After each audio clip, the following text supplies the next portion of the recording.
গত কিছুদিন আগে ভারতের দুই বিশিষ্ট মূর্খবিদ, একজন হচ্ছে কলকাতার অভিনেতা রুদ্রনীল ঘোষ সম্ভবত হবে, আরেকজন আছেন ভারতের সাবেক সেনা কর্মকর্তা, নাম হচ্ছে গৌরব আইডা না কি যেন নাম। তো এরা বাংলাদেশের বিরুদ্ধে যেভাবে একের পর এক মিথ্যা অপপ্রচার বা মিথ্যা সংবাদ উপস্থাপন করে যাচ্ছে, তো যেগুলো উপস্থাপন করেছে আমি কিছু কিছু পয়েন্ট আমি একটা পেপারের মধ্যে নোট করেছি। তো আমি ভাবছি প্রত্যেকটা পয়েন্টের জবাব একটা একটা করে তাদের মুখের উপর ছুড়ে মারবো। তো এরা দুজন যে ধরনের মানে বক্তব্য দিয়েছে, তার মধ্যে প্রথমত যে পয়েন্ট নিয়ে কথা বলবো সেটা হচ্ছে তারা বলছে আমরা নাকি অনেক অলস, গন্ডা, মূর্খ, অনেক আনস্মার্ট খ্যাত। ঠিক আছে, আমাদের মধ্যে কোনো স্মার্টনেস নাই, আমাদের মধ্যে কোনো শিক্ষা নাই, কোনো কিছু নাই, মানে আমাদের থেকে তাদের শিক্ষার হার নাকি অনেক ভালো।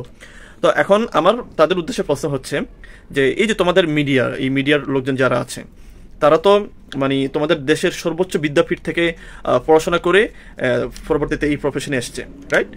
তো যদি এসে থাকে, এখন আমার প্রশ্ন হচ্ছে তারা তাহলে সাংবাদিকতার যে এথিক্স, সেই এথিক্স বারবার ব্রেক করে কেন তাদের পার্শ্ববর্তী দেশের বিরুদ্ধে একের পর এক মিথ্যা সংবাদ উপস্থাপন করছে, সেটার জবাবটা আমি তোমাদের কাছে চাচ্ছি।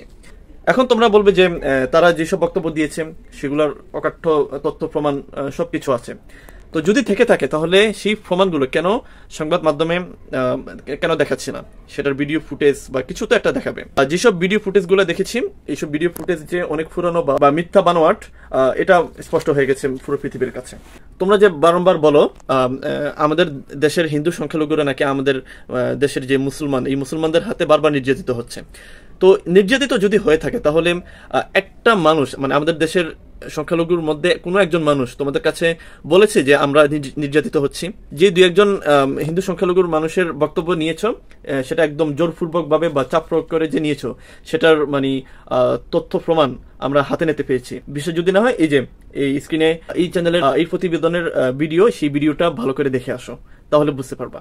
তারপর দ্বিতীয়ত পয়েন্ট হচ্ছে যে আমরা নাকি সবার আগে তোমাদের বিরুদ্ধে মানে কুকুরের মতো ঘেউ ঘেউ করেছি। তোমরা একটা উদাহরণ টেনে এনে বলছো কি যারা কুকুর বা পাগল তাদের সাথে তর্ক করতে নেই, এইরকম একটা ইন্ডিকেট করে কথা বলেছো। তো এখন তোমরাই বলো যে সবার আগে চিল্লাচিল্লি কে করছে? এই যে সবার আগে মানে মিথ্যা সংবাদ উপস্থাপন করছে, এটা কি বাংলাদেশের মিডিয়া সবার আগে করছে নাকি তোমরা আগে করছো? তো এখন তোমরা নিজেদেরকে প্রশ্ন করে যে কে পাগল বা কে কুকুর। তারপর পরবর্তী পয়েন্টে তোমরা বলছো কি যে আমরা নাকি 2 টাকা কে আদমি। তো ভালো কথা, তোমরা তো মানে $100 মানুষ, আর আমাদের মানুষ 2 টাকা থেকে কম। তো তোমরা হাই প্রোফাইলের মানুষ হয়ে এই 2 টাকা কে আদমির মানে পিছনে কেন লাগতে আসো?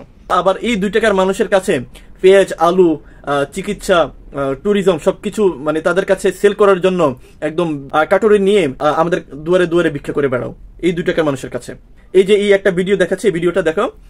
পশ্চিমবঙ্গের কৃষকরা, এই কৃষকরা আমাদের কাছে পেঁয়াজ, আলু, টমেটো এগুলো বিক্রি করতে পারে না দেখে এখন তারা রাস্তায় সেগুলো মানে বিচি দিয়ে প্রতিবাদ করছে। আলুর যে দাম কৃষকরা পাচ্ছে না, 2.5 টাকা 3 টাকা করে তারা হচ্ছে ফসলের দাম পাচ্ছে, ফলে কৃষকের আত্মহত্যা ইতিমধ্যেই শুরু হয়ে গেছে সারা বিভিন্ন জেলাগুলোতে।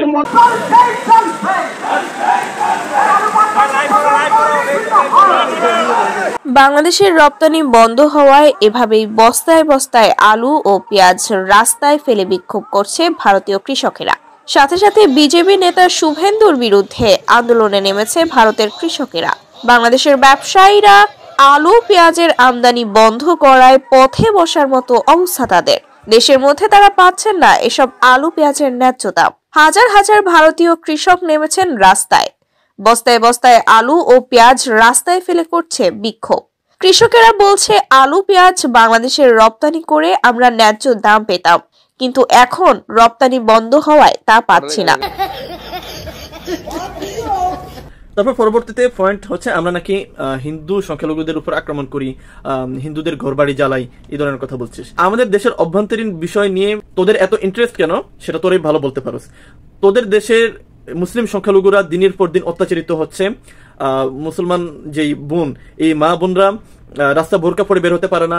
তোরা বিভিন্ন আইনের মারপেচ লাগিয়ে মুসলমানদের মসজিদ ভাঙছিস। সেটার অহরহ অনেক ভিডিও ফুটেজ আমি তোদেরকে দেখাতে পারবো, যেগুলো ইন্টারন্যাশনাল মিডিয়াতে প্রকাশিত হয়েছে। তোদের দেশের মুসলিম সংখ্যালঘুদের উপর নির্যাতন কিভাবে বন্ধ করতে হয় সেটা নিয়ে তোরা ভাব, আমাদের অভ্যন্তরীণ বিষয় নিয়ে তোদের এত ভাবা লাগবে না।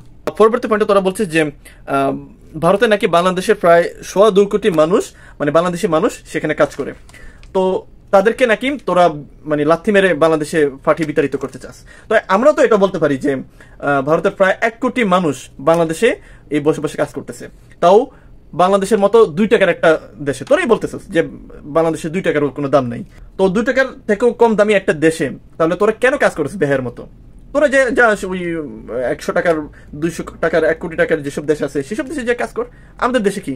কলকাতার যে অভিনেতা শূদ্রনীল ঘোষ না কি বালের ঘোষ, যাই হোক, এই লোকটা বলে কি আমরা নাকি তাদের দেওয়া খাবার খেয়ে পড়ে কোনো রকম বেঁচে আসি। মানে তিনি এমনভাবে কথাটা বলতেছে মনে হয় আমরা পেঁয়াজ, আলু, তরি তরকারি এগুলো ফিসাবিলিল্লাহ একদম ফ্রিতে তাদের কাছ থেকে নিয়ে খাচ্ছি, কিন্তু প্রকৃত অর্থ হচ্ছে আমরা তাদের কাছ থেকে সেগুলো অর্থ দিয়ে কিনে তারপর খাই। আমরা তো এমন না যে একদম মাগনা ফিসাবিলিল্লাহ খাই। তো এই যে এই ধরনের অভ্যন্তর কথা যে বলতেছে, এইসব কথা একদম হাস্যকর।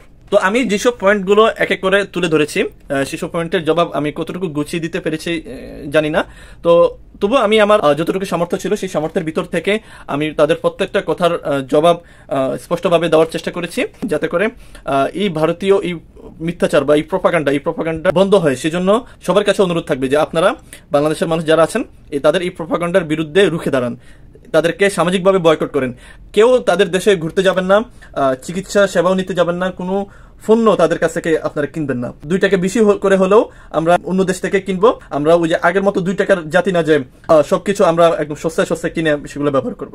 আমাদের আলহামদুলিল্লাহ যে জীবনযাত্রা, সেই জীবনযাত্রার মান অন্তত ভারতীয়দের থেকেও অনেক ভালো অবস্থানে আছি।